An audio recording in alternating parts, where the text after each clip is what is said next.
நாளைக்கான வீடியோ தாங்க வந்திருக்கு. வீடியோ வந்து சூப்பராக இருந்துச்சு அப்படின்னு தாங்க சொல்லணும். அதாவது ஆதி வந்து எல்லா ரவுடியும் அடித்து போட்டு தமிழை கூப்பிட்டு கூடயே அந்த சுமதி இருந்தாங்கள்ல அவங்களையும் கூப்பிட்டு மண்டபத்துக்கு வந்துட்டாங்க அப்படின்னு தாங்க சொல்லணும். அதை பார்க்குறதுக்கு நம்ம சேனலை மட்டும் மறக்காமல் லைக் அண்ட் சப்ஸ்கிரைப் மட்டும் பண்ணிடுங்க. ஃபஸ்ட்டு எடுத்தோடனே மண்டபத்தில் தான் காட்டிக்கிட்டு இருக்காங்க. மண்டபத்தில் வந்து துறையை மாப்பிள்ளையை வர சொல்கிறாங்கல்ல, வந்து எல்லாருக்காலையும் விழுங்க ஆசீர்வாதம் வாங்க அப்படிங்கிற மாதிரி சொல்லிட்டு துறை வந்து எல்லாருக்காலையும் விழுகுறாங்க. போய் மணியை காலையில் விழுகிறாங்க. என் காலையெல்லாம் ஏன்டா அப்படிங்கிற மாதிரி கேட்காரு. மாமா நீ ஆசீர்வாதம் பண்ணுமாமா அப்படிங்கிற மாதிரி சொல்கிறாரு.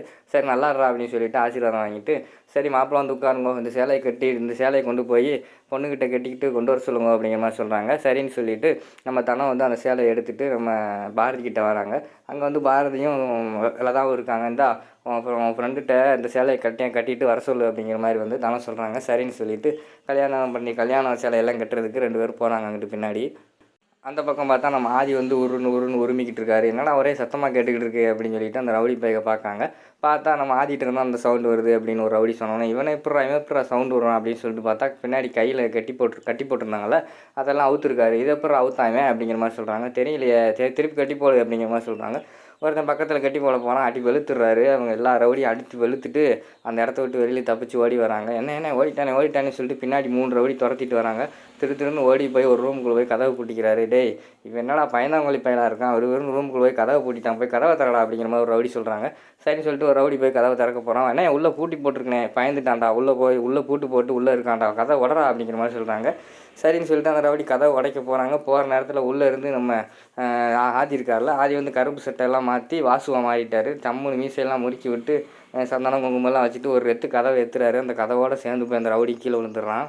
அதுக்கப்புறம் அங்கே இருக்க ரவுடியெல்லாம் அடித்து போட்டு சொல்கிறா தமிழ் எங்கடான்னு கேட்காங்க. அந்த ரவுடி வந்து உண்மை விளையிடுறாங்க. இங்கிட்டு ஒரு நேரம் போனீங்கன்னா ஒரு பாலடைஞ்ச பில்டிங் இருக்குது, புது பில்டிங்கு. அந்த பில்டிங்கில் வந்து கட்டி போட்டிருக்கோம் அப்படிங்கிற மாதிரி சொன்னோன்னே திருப்பி அந்த பில்டிங்கை தேடி போகிறாரு ஆதி. தேடி போனால் அங்கே ஒரு பில்டிங்கில் வந்து தமிழ் கட்டி போட்டிருக்காங்க. அதுக்கு முன்னாடி ரவுடிகளோட சண்டை போட வேண்டியிருக்கு. அந்த ரவுடிகள்லாம் அடித்து போட்டு ஊருன்னு போய் நம்ம தமிழை பார்க்காரு. வாங்க ஃப்ரெண்ட், நான் இங்கே தான் இருக்கேன், நீங்கள் வருவீங்கன்னு எனக்கு தெரியும், அதனால தான் நான் சந்தோஷமாக இருந்தேன் அப்படிங்கிற மாதிரி சொல்கிறாங்க. சரி வாங்க ஃப்ரெண்ட் போவோம், உடனே போய் கல்யாணத்தை போய் நிறுத்துவோம் அப்படிங்கிற மாதிரி சொல்கிறாங்க. சரின்னு சொல்லிட்டு 2 பேரும் போகும்போது பக்கத்து ரூமில் வந்து நம்ம செல்வி இருக்காங்கல்ல, சுமதி இருக்காங்கல்ல, அவங்க வந்து முணங்கிட்டே இருக்காங்க. ஃப்ரெண்ட் இங்கிட்ட யாரோ சத்தங்க போடுற மாதிரி இருக்குது, இருங்க பார்ப்போம் அப்படின்னு சொல்லிட்டு பார்க்காங்க. பார்த்தா சுமதி இருக்காங்க. சரின்னு சொல்லிட்டு சுமதி கட்டை ஊற்றிட்டு யாரும்மா நீ அப்படின்னு கேட்காங்க. என் பேர் சுமதி, நான் வந்து துறையோட லவ்வர், என்னை வந்து கெடுத்துட்டான், நாங்கள் 2 பேரும் லவ் பண்ணோம் அப்படின்னு கதையெல்லாம் சொல்கிறாங்க. சரி வாங்க போவோம், நீ வா மண்டபத்துக்கு வா அப்படின்னு சொல்லிட்டு 3 பேர்த்தையும் கூப்பிட்டு போகிறாங்க. கூப்பிட்டு போகிற நேரத்தில் டக்குன்னு ஒரு ரவுடி வந்து தமிழை பிடிச்சி கீழே தள்ளி விட போகிறான் அந்த மாடியிலேருந்து. டேய் அவனை விட்றா அப்படின்னு சொல்லிகிட்டே இருக்கும்போது டக்குன்னு ஒரு கட்டை எடுத்து டம்முன்னு எரிஞ்சிடுறாரு நம்ம ஆதி. எரிஞ்சவொடனே அந்த வந்து கீழே விழுந்துடுறான். உடனே தமிழ் எல்லாத்தையும் 3 பேர்த்தையும் கூப்பிட்டு அந்த இடத்துக்கு கிளம்பிடுறாங்க. அந்த நேரத்தில் அந்த ரவுடி வந்து துறைக்கு கால் பண்ணுறாங்க. கால் பண்ணவொடனே அவன் தப்பிச்சுட்டான் வந்துக்கிட்டு இருக்கான் அப்படிங்கிற மாதிரி சொன்னோடனே துறையோட மூஞ்சியே மாறிடுச்சு. என்ன ஒரு மாதிரி முழிக்கானே அப்படிங்கிற மாதிரி மணி வேறு சந்தேகப்பட ஆரம்பிச்சிட்டாரு துறை மேலே. அடுத்த சீனில் வந்து நம்ம பாரதி வந்து கல்யாண சேலையெல்லாம் கட்டிட்டு வந்துட்டாங்க. அப்போ கூட கேட்காங்க, நம்ம லதா வந்து கேட்காங்க, பாரதி உண்மையை சொல்லிடு, உன் மைண்டே உன்னோட முகமே சரியில்லை, ஏதோ தப்பாக இருக்குது, இப்போ கூட சொல்லு, இன்னும் 10 செகண்டில் வந்து கேசவ் காரோட வந்துடுவான், நம்ம இங்கேருந்து ஓடணும்னு வச்சுக்கோமே, காரை பிடிச்சி எப்படியாவது தப்பிச்சிருவோம், ஒரு ஊர்னு போய் தமிழை போய் பார்த்துட்டு அங்கே போய் இருந்துக்குருவோம் அப்படிங்கிற மாதிரி சொல்கிறாங்க. இல்லடி என்னால் சொல்ல முடியாது, நான் இப்போ சத்தியத்துக்காக மட்டும் கல்யாணத்துக்கு ஒத்துக்கலை, வேறு ஒன்று இருக்குது, அதை உன்ட்ட இப்போ சொல்கிற சூழ்நிலையும் இல்லை, வா போவோம் அப்படிங்கிற மாதிரி சொல்லிவிட்டு பொண்ணு மணமேடைக்கு போயிடுறாங்க. மணமேடையில் போய் உட்காந்துக்கிட்டு ஒரு மாதிரி டல்லாகவே இருக்காங்க. கேசவ் வந்துடுறாரு.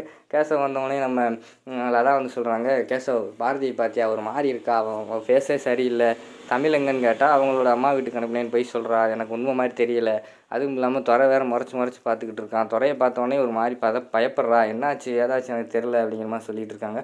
அப்படியா, அங்கிட்டு வேறு எனக்கு ஆதி வேறு ஃபோன் போட்டால் எடுக்கலை, அம்மா நேற்று நைட்டு வீட்டுக்கும் வரல, என்னாச்சுன்னு தெரியலை, இங்கே வந்துடுவான்னு சொன்னனால தான் நானும் இங்கே வந்தேன் அப்படிங்கிற மாதிரி சொல்லிகிட்டு இருக்காங்க நம்ம கேசவ்.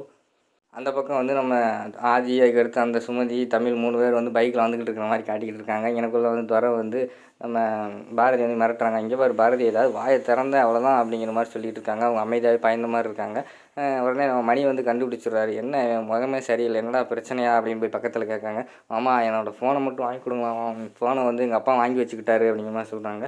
சரி இது கேட்டு பார்ப்போம் அப்படிங்கிற மாதிரி சொல்கிறாங்க. சரின்னு சொல்லிவிட்டு நம்ம தனத்திட்ட போய் சொல்லி மாமாட்டிருந்து ஃபோனை வாங்கி கொடு, துறையாட்டே ஃபோன் பேசணும் அப்படிங்கிற மாதிரி சொல்லி கேட்காங்க. ஆனால் வந்து அவனுக்கு என்ன கல்யாணத்தில் இப்போ என்ன ஃபோன் பேசி கிடக்கு அப்படிங்கிற மாதிரி சொல்லி வாங்கி தர மாட்டேன்றாங்க.